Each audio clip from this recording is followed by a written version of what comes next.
Hello दोस्तों, अकेला हो to welcome to Phantom world. But अगर किसी गांव में हर पूर्णिमा की रात पेड़ से लटकता हुआ सबसे बड़ा कटहल बिना टूटे, बिना गिरे और बिना किसी इंसानी निशान के अपने आप गायब हो जाए, तो यह सवाल अपने आप पैदा होता है कि यह चोरी है या किसी अधूरी आत्मा की मौजूदगी। ये कहानी शिवपुर गांव की है, जहां डर धीरे धीरे लोगों की सांसों में भर गया था। गांव के किनारे एक पुराना कटहल का बाग था, जो कभी खुशहाली की पहचान हुआ करता था, लेकिन अब वही बाग रात होते ही डर का कारण बन चुका था। एक दिन गांव के लोग आपस में बात कर रहे थे। एक आदमी बोला, हर बार वही सबसे बड़ा कटहल गायब होता है। कोई मामूली चोर ऐसा नहीं कर सकता। तभी दूसरा आदमी डरते हुए बोला। मैंने उस रात औरत की हंसी सुनी थी, बिल्कुल पेड़ के पास से। तीसरा गुस्से में बोला, अंधविश्वास मत फैलाओ। कोई इंसान है जो हमें डरा रहा है। उसी समय गंगा ने धीमी और कांपती हुई आवाज में कहा, तुम लोग सच नहीं जानते, ये बाग पहले भी खून देख चुका है। 50 साल पहले कस्तूरी नाम की एक विधवा यहीं रहती थी। बहुत गरीब थी। एक रात भूख के कारण उसने कटहल तोड़ा, लेकिन गांव वालों ने बिना पूछे उसे चोर कह दिया। उसे इसी पेड़ से बांधा गया और तब तक मारा गया जब तक उसकी सांसें बंद नहीं हो गईं। मरते समय उसने कहा था कि जो मुझे चोर कहेगा, मैं उससे अपना हक जरूर लूंगी। बड़े सभी लोग भय से कांप उठे। कोई कुछ बोलने की हिम्मत नहीं कर पा रहा था। तभी भीड़ से अमित आगे आया। उसकी आंखों में डर था, लेकिन आवाज में दृढ़ता। उसने कहा, मुझे सच जानना है तो आज रात मैं उसी कटहल के बाग में रहूंगा। उसी रात अमित अकेला बाग की ओर निकल पड़ा। चारों तरफ घना अंधकार फैल चुका था। वह कटहल के विशाल पेड़ के नीचे जाकर बैठ गया। कुछ ही पलों में पूरा बाग सन्नाटे में डूब गया। न पत्तों की सरसराहट, न किसी जीव की आवाज। अचानक हवा ठंडी होने लगी, जैसे किसी ने बाग की सारी गर्मी खींच ली हो। अमित के कानों में अचानक पायल की आवाज गूंजी। उसका दिल तेजी से धड़कने लगा। कांपती हुई आवाज में वह बुदबुदाया। तभी उसकी नजर पेड़ के नीचे गई। सफेद साड़ी पहने एक औरत खड़ी थी। उसका चेहरा पीला था और आंखें अजीब सी चमक ली थीं। उसके पैर जमीन को छू ही नहीं रहे थे। भारी और गूंजती हुई आवाज में उसने कहा, यह कटहल मेरा है। तुम कौन हो?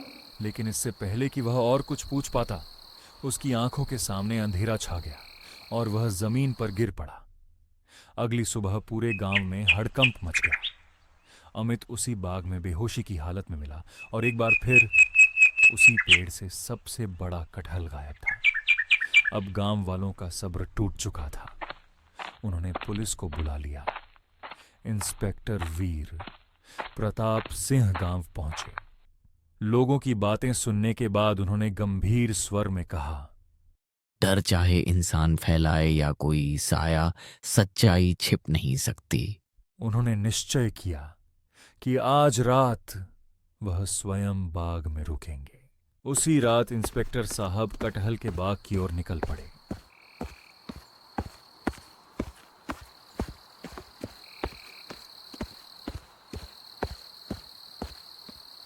रात के ठीक 12 बजे वातावरण अचानक स्थिर हो गया। हवा रुक गई। पेड़ों की डालियां अपने आप हिलने लगीं। इंस्पेक्टर ने टॉर्च जलाई और देखा, कटहल धीरे धीरे अपने आप डाल से अलग हो रहा था। तभी उनके पीछे से एक आवाज आई, कानून मुझे रोक नहीं सकता। इंस्पेक्टर ने पलटकर देखा। सामने वही औरत खड़ी थी। तू कौन है? औरत ने धीमी लेकिन पीड़ा से भरी आवाज में कहा, मेरा नाम कस्तूरी था। मैं इसी गांव की थी। भूख ने मुझे मजबूर किया था। मैंने सिर्फ एक कटहल तोड़ा, लेकिन गांव ने मुझसे कुछ नहीं पूछा। मुझे चोर कहा, इसी पेड़ से बांधा और तब तक मारा जब तक मेरी सांसें थम नहीं गई। मैं बदला नहीं चाहती, मैं केवल अपना हक लेने आती हूँ। यह कहकर अचानक गायब हो गई। ये देखकर पुलिस इंस्पेक्टर भीतर ही भीतर दंग रह गए। उन्होंने सोचा कि कस्तूरी को न्याय दिलाना बहुत जरूरी है, नहीं तो सच कभी सामने नहीं आएगा, और वह गांव की तरफ चलने लगे।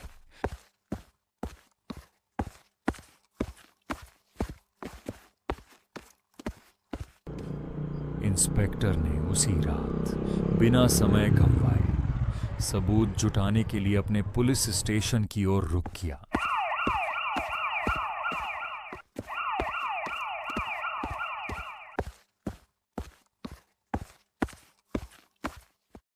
उन्होंने पुरानी फाइलें निकलवाईं। जांच में सामने आया कि कस्तूरी की मृत्यु की कोई रिपोर्ट कभी दर्ज ही नहीं हुई थी।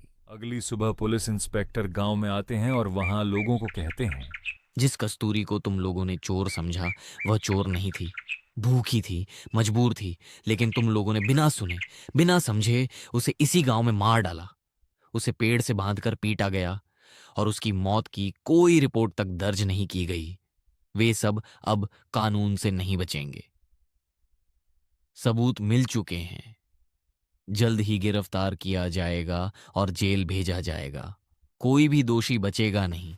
इतना कहकर वह गांव के बाहर स्थित कटहल के बाग की ओर चल दिए।